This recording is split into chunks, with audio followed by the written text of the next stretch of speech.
السلام علیکم ناظرین، میں ہوں محمد عظیم اور آپ دیکھ رہے ہیں ہمارا یوٹیوب چینل ڈیلی ٹیکو۔ اس وقت ہمارے ساتھ رانا خالد صاحب موجود ہیں۔ آج دنیا بھر میں آزادی صحافت کا عالمی دن منایا جا رہا ہے۔ اس سلسلے میں ہم رانا صاحب سے گفتگو کریں گے۔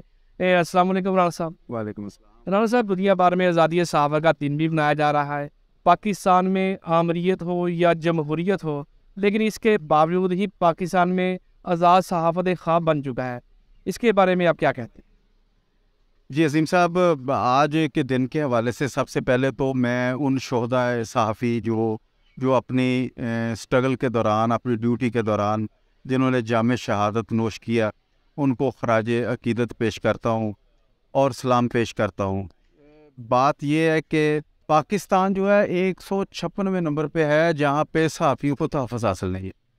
آپ حیران ہوں گے کہ بہت سی دنیا میں صحافیوں کو اتنی عزت ترجیح دی جاتی ہے اور ان کی حفاظت کے لیے اقدامات کیے جاتے ہیں، لیکن بدقسمتی ہے کیونکہ آپ سمجھتے ہیں کہ سیاست میں اور صحافت میں یہ ایک دوسرے کی مخالفت ہے، کیونکہ اگر کوئی سیاستدان غلط کام کرتا ہے اس کو آئینہ دکھایا جاتا ہے۔ جب ہم صحافی اپنی ذمہ داری پوری کرتے ہوئے اس کو آئینہ دکھاتے ہیں تو وہ اس کا برا مان دیتے ہیں اور اپنی طاقت کے ذریعے ایسے لوگوں کو استعمال کر کے پیچھے چھپ کے بہت سے ایسے، جس طرح ارشد شریف، میں آج اس کا نام نہ لوں تو یہ زیادتی ہوگی، ارشد شریف صاحب کی جو خدمات تھی صحافت میں، اور وہ ایسی خبریں نکال کے لاتے تھے کہ جب وہ خبر نشر ہوتی تھی یا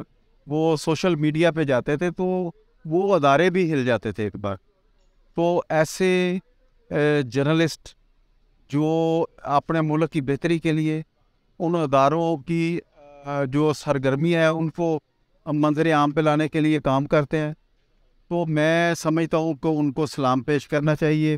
ایسے میں ان کی جانوں کو خطرہ ہے۔ میں رانا صاحب، یہ آپ نے بڑی زبردست بات کیا کہ پاکستان آزاد صحافت کے لیے بہت مشکل ترین ملک بن چکا ہے، اور جیسا کہ گزشتہ 3 دہائیوں سے جو ہم نے مثلا جس کے بارے میں انفارمیشن اکٹھی کی ہے تو ہمیں پتہ چلا ہے کہ تقریباً 170 سے زائد صحافی جو ہے کہ اپنی جانوں کے نذرانے پیش کی ہیں، اور اس کے علاوہ بہت سے صحافی جو ہے وہ جیل کی کال کوٹریوں میں بھی چلے گئے ہیں، اور ان کے لیے کافی مشکلات اس ملک میں پیش آتی ہے۔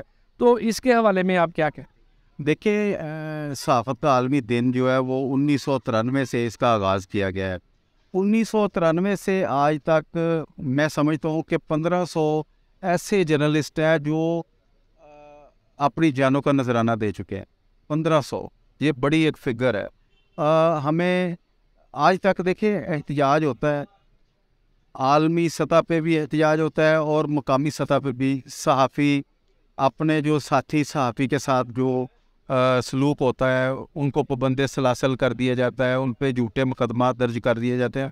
وجہ یہی ہوتی ہے کہ صحافی جو ہے وہ اپنی ذمہ داری ادا کر رہا ہوتا ہے، وہ ذمہ داری کو دیکھتے ہوئے، قلم سے انصاف کرتے ہوئے، اپنے کیمرے سے انصاف کرتے ہوئے، اپنی رپورٹنگ سے انصاف کرتے ہوئے ان حقائق کو منظر عام پہ لاتا ہے جو ان کو پسند نہیں ہوتے، اور جو انتظامیہ جو ان کو ایسے جو صحافی ہیں، ورکنگ جرنلسٹ ہیں، ان کے خلاف کوئی نہ کوئی کسی نہ کسی طریقے سے ہتھ کنڈے استعمال کرتے ہیں۔ جس آج کے دن، عالمی دن کے حوالے سے ہم ان تمام ایسے اقدامات کی پرزور مذمت کرتے ہیں اور مطالبہ کرتے ہیں حکومت پاکستان سے کہ جتنے بھی پاکستان میں صحافیوں کے خلاف جھوٹے مقدمات درج کیے گئے ہیں ان کو فوری طور پہ خارج کیا جائے، اور جو صحافی پابند سلاسل ہیں، جو منظر سے غائب کیے ہوئے ہیں، ان کو رہا کیا جائے۔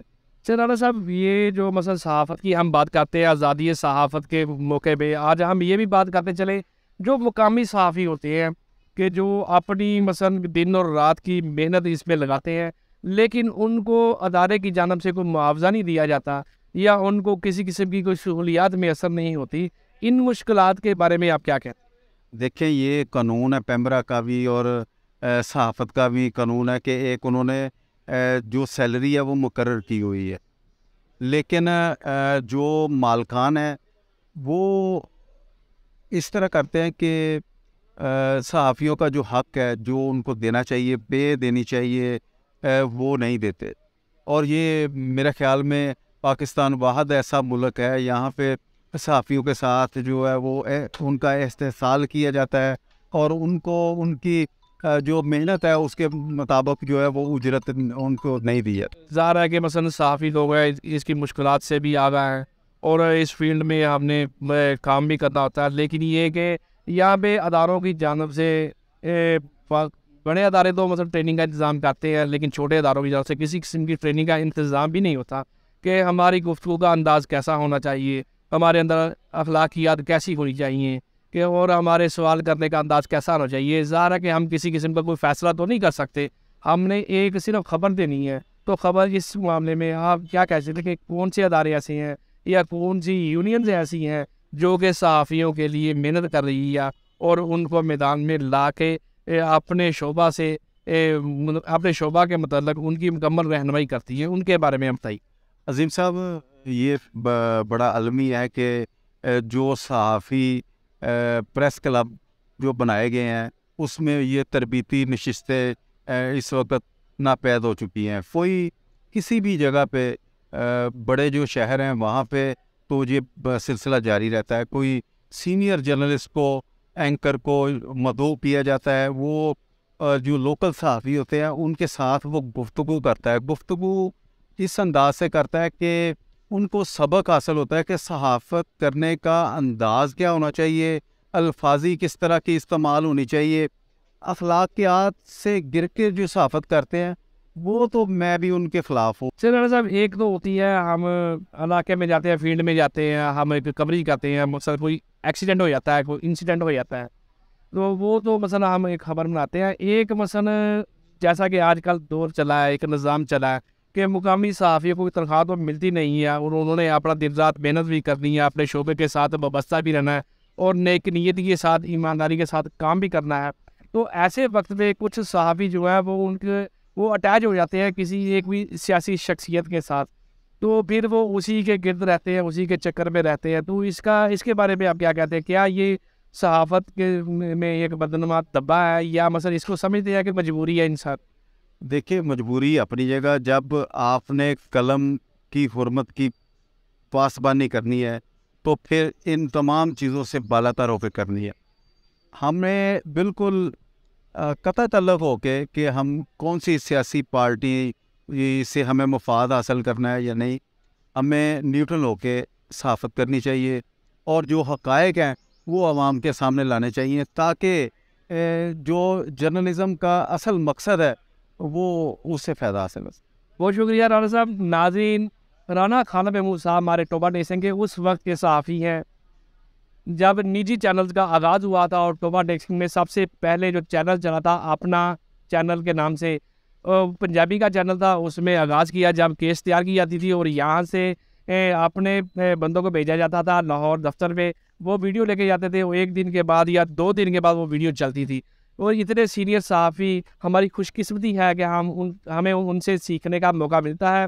اور ناظرین، ہم ان کے ساتھ ہمیشہ مختلف معاملات میں، مختلف مسائل میں گفتگو کرتے رہیں گے. آپ ہمارے ساتھ رہیے گا اور ہمارے چینل ڈیلی ٹیکی کو سبسکرائب کیجیے تاکہ ہمیں ہر نئی آنے والی ویڈیو کا نوٹیفیکیشن ملتا رہے. شکریہ.